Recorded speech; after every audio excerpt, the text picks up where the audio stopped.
और वो जुलाई तक बंद रही। बिला वजह आर्मी ने अननेसेसरली उसको बंद करके रख दिया। हमारी बदनसीबी है कि आज तक हमें रोड कनेक्टिविटी आज तक नहीं पहुंच सकी। तो चेयरमैन है वो हमारे गांव के ही हैं, शफीक मीर साहब, बहुत मेहनती काबिल आदमी है, तो तवज्जो कम दिए शायद। निगाहें जिनकी जम जाती हैं मुस्तकबिल के चेहरे पर, तलातम खेज मौजों से वो घबराया नहीं करते। मैं अब्दुल कयूम नायक, सोशो पॉलिटिकल एक्टिविस्ट, पोशाना गांव का एक छोटा सा बाशिंदा, एक एनजीओ का सरबराह,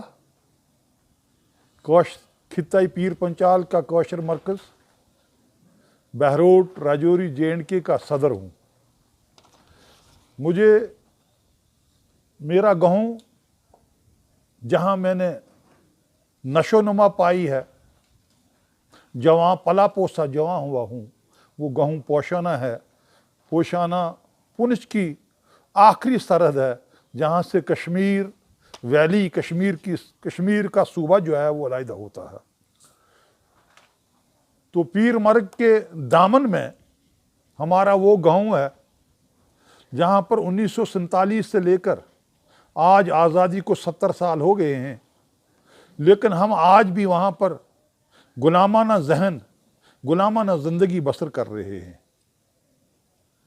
ये वो गांव है जो पीर पंचाल के दामन में नीचे सारी चीज़ों से कटा हुआ, दूर अलग जंगल, पहाड़, कोहसार और फितरत के वो दरिया जो जड़ी बूटियों से निकलते हैं, उन पहाड़ों से निकलते हुए हैं, उसको चीरते हुए ये दरिया जो है ये पुंछ की वादी में आ जाता है।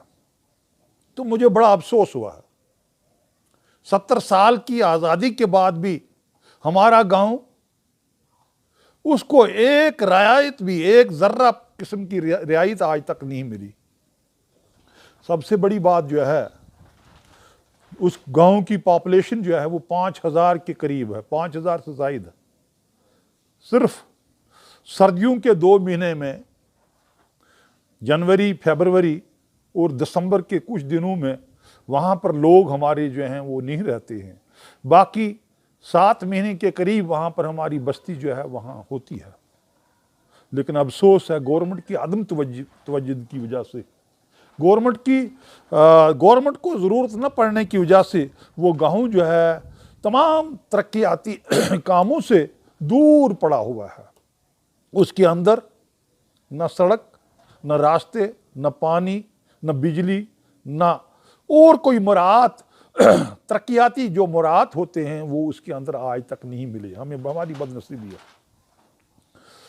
मेरी जो गुजारिश है, यही मुगल रोड जो इस पोशाना के गाँव को चीरते हुए कश्मीर की सरहद के साथ जाकर हमें मिलाती है, और वो गाँव, वो मुगल रोड भी पोशाना के सर के ऊपर से गुजरती हुई आगे जा रही है, और वो भी 9 महीने बंद रहती है, 8 महीने।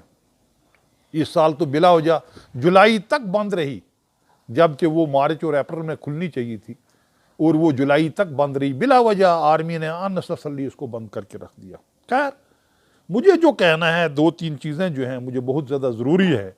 सबसे पहले यह है कि मैं DC पुंछ से और मोहतरम LG जो लेफ्टिनेंट गवर्नर जो हैं स्टेट के, उनसे गुजारिश करता हूँ कि कम से कम आप लोगों को इस ऐसे जो दूर दराज पसमानदा पिछड़े हुए इलाके हों उनकी तरफ तवज्जो देनी चाहिए। उसमें मेरा गाँव भी हर तरफ से कटा हुआ है। हर कटा होने के नाते उसकी तरक्याती और उसको देखने की बड़ी ज़रूरत है, उसको हर सूरत में देखना है। तो उसमें हमारी बदनसीबी है कि आज तक हमें रोड कनेक्टिविटी आज तक नहीं पहुंच सकी।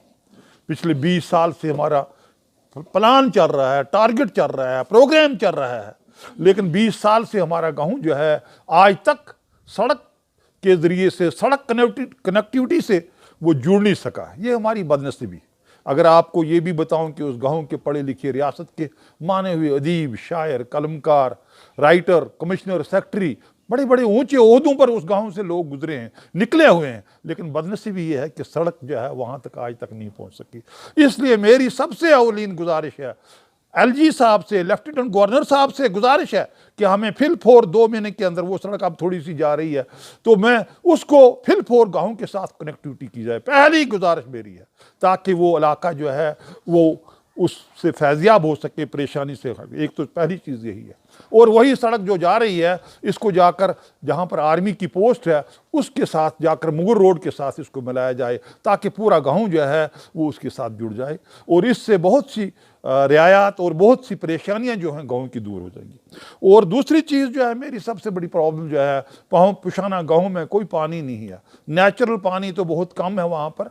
और उसके लिए मेरी गुजारिश है, मैंने 2 साल पहले भी बात करी थी, मैं डीसी पुंछ साहब से भी ये बात कर रहा हूँ कि छत्ता पानी से हमारे लिए स्पेशल पाइप जो है, बड़ी पाइप में पानी लाया जाए, और वो पानी वहाँ से छत्ता पानी से लाकर और उसको 3 बड़े बड़े टैंक जो है गांव के ऊपर, जो मुगल रोड जा रही है इसके किनारे पर 3 जगह, एक वोगमन में एक टैंक बनाया जाए, एक हरगाम में बनाया जाए, एक बनगाम में बनाया जाए, ऊपर बनाया जाए, जहाँ पर इन टैंक के ज़रिए से फिर छोटी छोटी पाइपें देकर उस गांव को पानी पहुँचाया जाए। ये मेरी गुजारिश है, अवलीन गुजारिश। दूसरी गुजारिश ये है, इस पर तवज्जो दी जाए, ये डीसी पुंछ जो है वो कर सकते हैं, मैं उनसे गुजारिश करूँगा।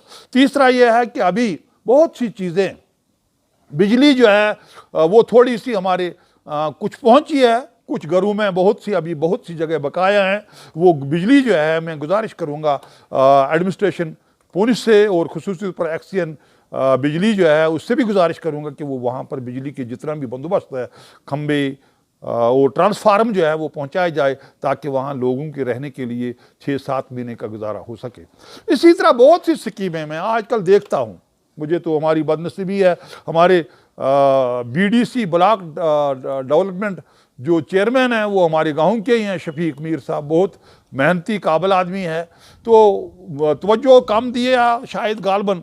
बहुत सी डेवलपमेंट की स्कीम, तरक्की की स्कीम जो है, जिसमें स्कूल, हस्पताल, आंगनवाड़ीज़ और बहुत सी मुराद जो है सेंट्रल गवर्नमेंट दे रही है। मुझे बड़ी बदनसीबी हमारी है कि वो मुराद जो है वो ज़मीन के ऊपर वहाँ अमली तौर पर उसको अमलाया नहीं गया, वहाँ पहुँचाया नहीं गया। उनके लिए बंदोबस्त, हस्पताल जो है, वहाँ से अगर खुदा न खास्ता कोई बीमार हो जाता है तो उसको वहाँ से उठाकर पुंछ पहुँचाना पड़ता है। एक हमारे लिए एक डिस्पेंसरी भी नहीं हो सकी है। इसलिए मेरी गुजारिश ये है कि वहाँ पर एक शफा खाना जो है, डिस्पेंसरी होनी चाहिए, और मॉल मेशू के लिए भी एक शफा खाना होना चाहिए। इसी तरह एग्रीकल्चर, हार्टिकल्चर, हाँ वो ज़मीन जो है वो हार्टिकल्चर के लिए बेहतरीन साबित हो सकती है। वहाँ अखरोट, नाशपाती और सेब के, क्योंकि वो कश्मीर की ज़मीन के साथ मिलता जुलता खिता है, और वहाँ नाशपाती, अखरोट, सेब और बादाम और बहुत सी चीज़ें जो हैं वहाँ पैदा हो सकती हैं। लेकिन हमारी हार्टिकल्चर की गैर मौजूदगी की वजह से, हार्टिकल्चर डिपार्टमेंट की अदम तवज्जो की वजह से वहाँ पर कुछ पैदा नहीं हो रहा है, और वो लोग जो हैं वो भूखे नंगे बड़ी मुश्किल से क्या करते हैं, यहाँ से आगे पीछे से कमा के जाते हैं, वो 2-3-4 महीने खाते हैं, और वहाँ पर हमें कोई प्रोडक्शन भी नहीं हो रही है। ये डीसी साहब की जिम्मेदारी बनती है कि एक बस्ती 5000 अफराद की मुश्तमिल बस्ती है, और वो लोग बढ़ चढ़ कर हिंदुस्तान की आज़ादी हिंदुस्तानी के साथ नहीं है, बल्कि वो वोटर्स के लिए अपनी जानें तक दे देते हैं। जो इलेक्शन हुआ वहाँ कामयाबी के साथ वो लोग हिस्सा देते हैं, बढ़ते हैं, काम करते हैं। लेकिन मुझे अफसोस आता है, जिसकी वजह से मुझे आज बोलना पड़ा है, कि वहाँ मेरा गाँव, जिस गाँव में मेरे शबो रोज़ बहुत से उर्सा तक गुजरते रहे, और उसमें कोई रियायत, कोई मुराद जो है गवर्नमेंट की नहीं हुई है। मैं एक गुजारिश करूंगा और अवाम पुशाना को भी अपील करता हूं कि वो भी देखें कि वो सोए क्यों हैं, वो डिपार्टमेंट को, महकमा को, जात को लाया करेंगे वहाँ पर, और उनसे वो काम लेंगे। मैं फिर एक बार गुजारिश करता हूँ जनाब लेफ्टिनेंट गवर्नर साहब से कि वो हमारी ये मुराद जो ये 5-6 चीज़ें जो मैंने बताई हैं, इन पर तवज्जो दी जाए। स्कूल, हस्पताल, बिल्डिंग,